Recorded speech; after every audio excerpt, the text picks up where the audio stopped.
Good morning, everyone. Brian here again with BMK Retro Gaming. This morning I have the review for you guys of the Atari ColecoVision Homebrew game, Frog Feast. Gotta forgive me, I'm paying a little attention to something on my controller. No big deal. It's always been that way, it just catches my eye at times. Anyway, it's an interesting little game. You see, it was developed in about 2005 by a Mr. Hang on, I'm reading here. Charles Doty or Doughty, I'm not sure. It's D-O-T-Y, just one T, so if that's Doughty or Doty, I'm not sure which way it's supposed to be pronounced. And he was a former developer and engineer, I guess it was, at the company Rastersoft. And so, although he wasn't directly working for them anymore, it still got attributed to them. And it's basically regarded as having been developed under Rastersoft and published by a company called Older Games in 2005. In that case, now, this was a port of it that was developed freeware,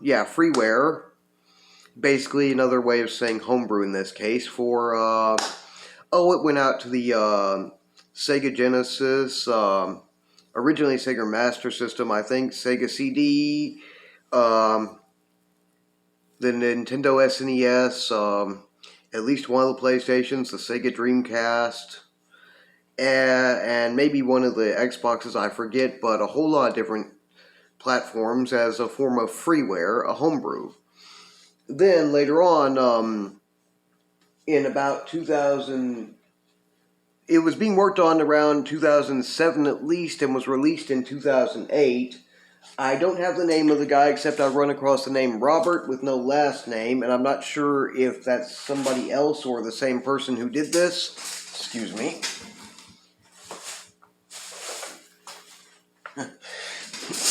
A little bit of one of my things I had stacked trying to fall over.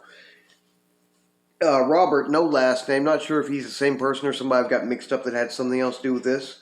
But the person who developed the port for the ColecoVision goes by on the Atari Age forums the name Mark 2008, though I don't know his real name. It kind of discusses there he had in development all in 2007 and got finished and released early 2008. I believe March or May, somewhere in there. And basically part of the part I read was he was explaining that since it's freeware, a homebrew game, and basically not copyright or intellectual property protection, intellectual property right protected in any way, there's nothing that would prevent him from creating a port over for the ColecoVision. Now, one of the things that's a bit unfortunate, I am not always a big fan of this. I prefer to get a physical copy of something when I can, but you see, it was primarily released as just a downloadable game ROM. No real official cartridge release. There have been some unofficial ones, maybe somebody trying to get a buck, on the side, make it and sell a few copies, or maybe somebody knows how, has the tools at home to place one on a game ROM and have the game ROM placed where they can have it placed on a cartridge and print out a label and have their own homemade cartridge, physical cartridge copy, that type of thing. So there have been unofficial releases and probably private duns, but as far as I could find, no official cartridge release. So it just exists even to this day as a downloadable game ROM. You can find it, and one thing that it has as a flaw, as a member of my two Facebook groups, ColecoVision World and ColecoVision and Atom Fanatics, had pointed out to me, Chris Mills, he asked me if I'd found or had a game ROM which did not have, the sound apparently has a loud droning, whining, and some background noise in the background. And the copy I have on my emulated game ROM does that too. So after he and I and some other people kind of had a minor conversation about it within the group, and that got me to trying to research the matter a bit more. Found out this is a common issue with the ColecoVision port of this game.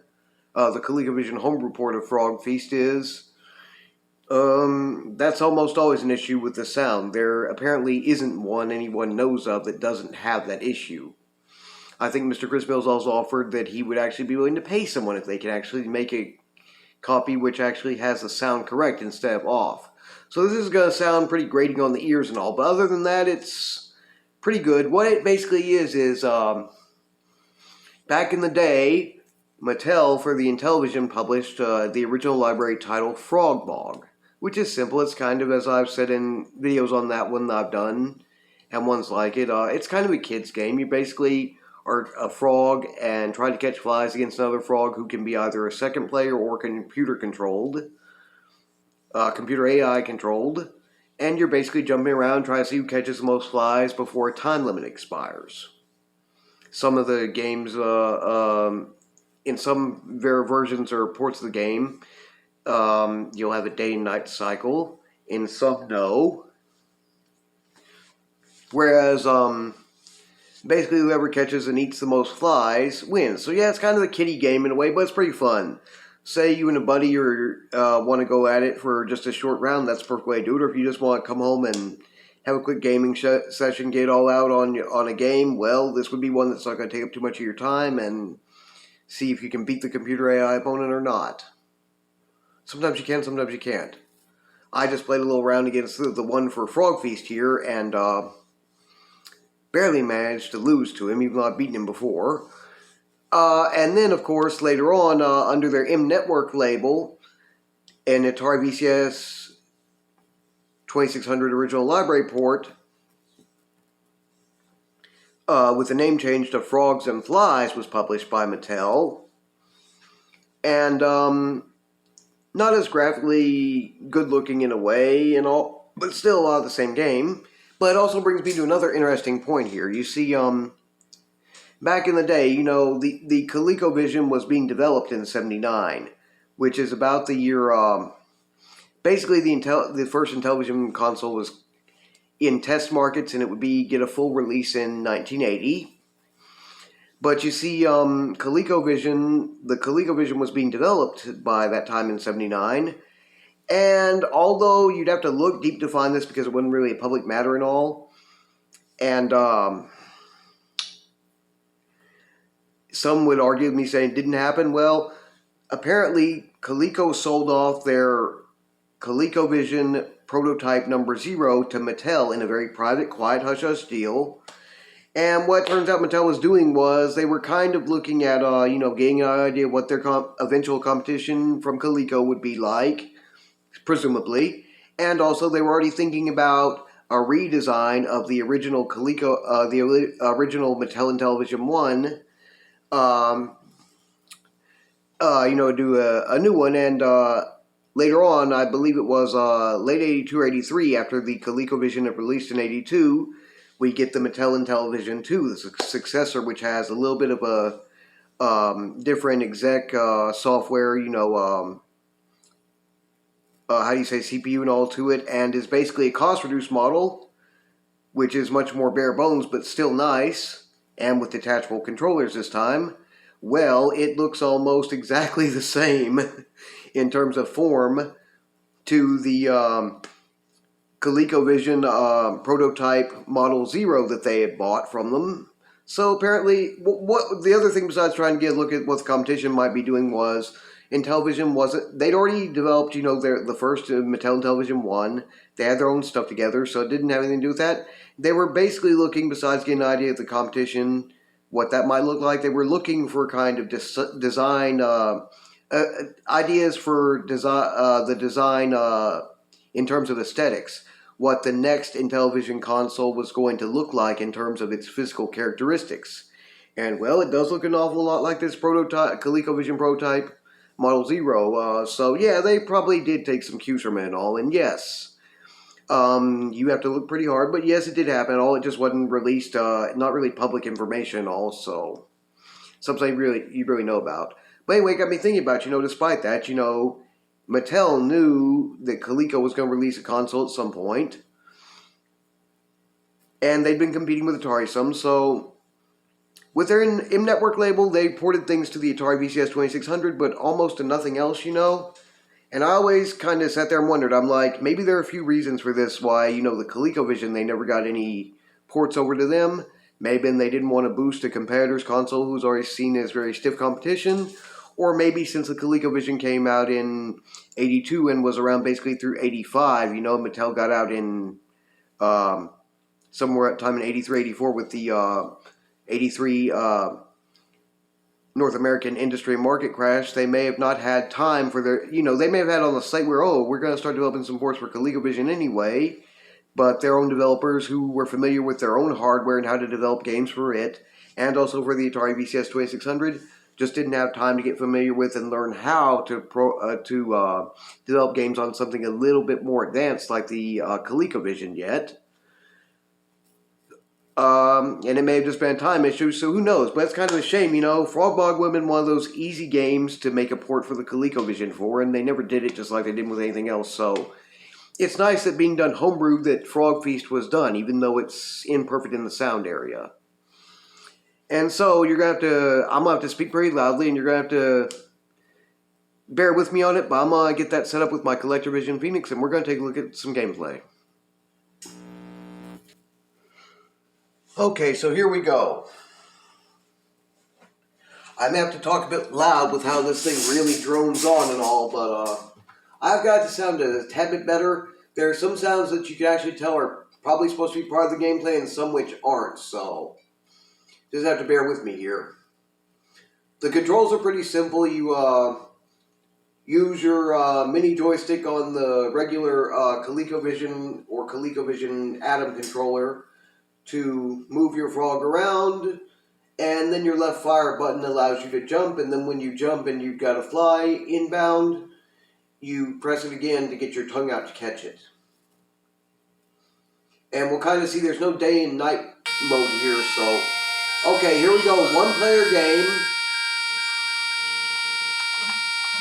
Here's 1, 2, 3.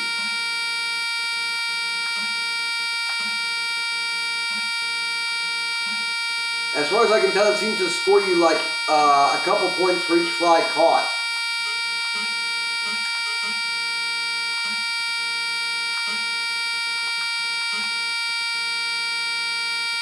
And we are dead neck and neck here right now, so we'll see if I can beat him again.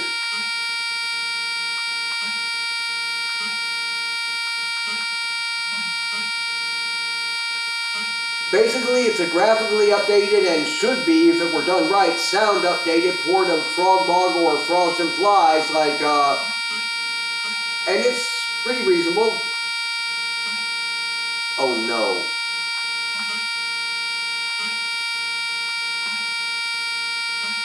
As you saw there, you can fall off the lily pad and end up in a bit more of a bad bind with it.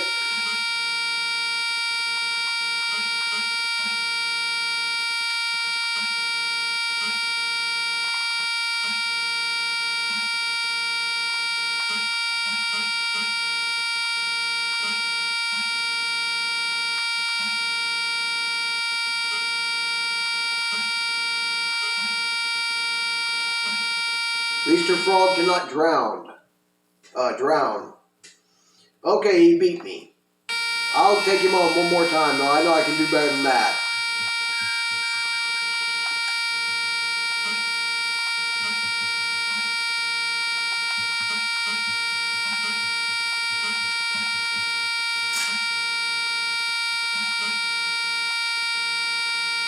There we go. I'm getting into a rhythm with it.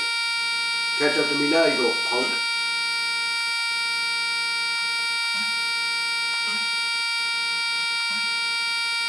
Flies.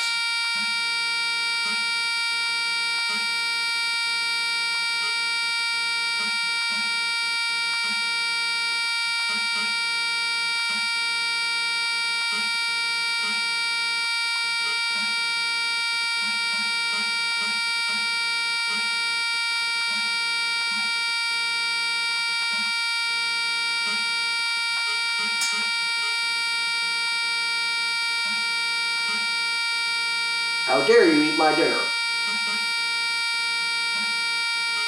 Or breakfast, lunch, I don't know.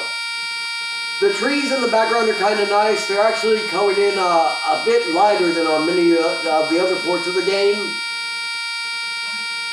But that's okay. I mean, the ColecoVision did and does have a specific, kind of like on some of the original library games and some other homebrew games that would seem like they'd look different. It appears as though the ColecoVision tends to support a particular color palette, so some things will look a bit different. Okay, 82 to 50, that's much better. I think you guys have a much better idea with the gameplay now. Okay, so that was Frog Feast, a homebrew port of the Intellivision original library game Frog Bog, which is available for the ColecoVision, or you could also say for your CollectorVision Phoenix if you have one as a downloadable game ROM. Or I guess with the regular ColecoVision there may be stuff like similar to a multi-cart or something, I don't know. Since it's just a downloadable game ROM, if you wanted to find a copy for it, that's how you'd have to go about doing it. Unless you can or run into somebody who has made a physical copy. Anyway, it's an okay game. I just hope I don't have to re-record this because that might drown out my voice too much while I was playing it, but I'll review the video before, you know, as usual, and see before posting if it needs to be redone or not, and hopefully I can adjust it anyway. Anyway, I'd love to know what you guys think about that one. Yeah, it doesn't sound great, but it does look pretty good. It's mostly a graphically updated port. And yes, it does look very nice. Not that the original Frog Bog or even Frogs and Flies, the Atari VCS 2600 M Network port, looked bad or played bad, either one. Kind of stinks that there's not a night and day cycle in this one. That's kind of something that was pretty typical with the other two. But still, it works pretty well. It's fun, same concept, and I beat the tar out of him on that second one. You gotta watch not falling into the water off of one of those lily pads. That will screw you up. Anyway, to me it's a pretty good game, even though it's, for what it is, even though, like I said, sound quality, it's not perfect on that, or even close. I do have a couple of recommendations for you guys. Well, just one, actually. Petsas Jim 1, he has a video on it, though of course it's just taking a look at. I don't know if it's really his gameplay or his video or not. It looks like it's just, you know, taking a look at it. He fortunately turned the sound off on his, which I wasn't sure if I should do or not, but still, it's okay. It's a much shorter video, but you guys go ahead. I'll leave a link for that, and you guys feel free to take a look into it if you like. Don't have any links for you guys to read up on or anything like that otherwise, so that's about it. A big shout out to my ColecoVision World Facebook group and to my the ColecoVision and Atom Fanatics Facebook group, and thank you again, Mr. Chris Mills, for pointing out to me, because before he and I brought up that conversation about the sound, I really did not know for sure if it was just my particular game ROM copy of the game or what. I mean, my CollectorVision Phoenix plays pretty much all the rest of my emulated game ROMs just fine. Okay, there are a few that have maybe minor issues, one or two that don't play right. I mean, that's one of the problems with the emulated game ROMs. They will kind of degrade over time and you have to get them again. Or they sometimes come up glitchy to start with, so I didn't know for sure. Anyway, thank you again, Mr. Chris Mills, for letting me know that that's an issue that this thing has had in this case. Anyway, I should have an Atari VCS 2600 original library game review coming out Wednesday, so keep your eyes open for that. If you enjoy my channel's content, please feel free to like, share, and subscribe, and please don't hesitate to leave any questions, comments, or suggestions down in the comment section below. You guys take care, have a wonderful Sunday, and I will see you again, hopefully on Wednesday.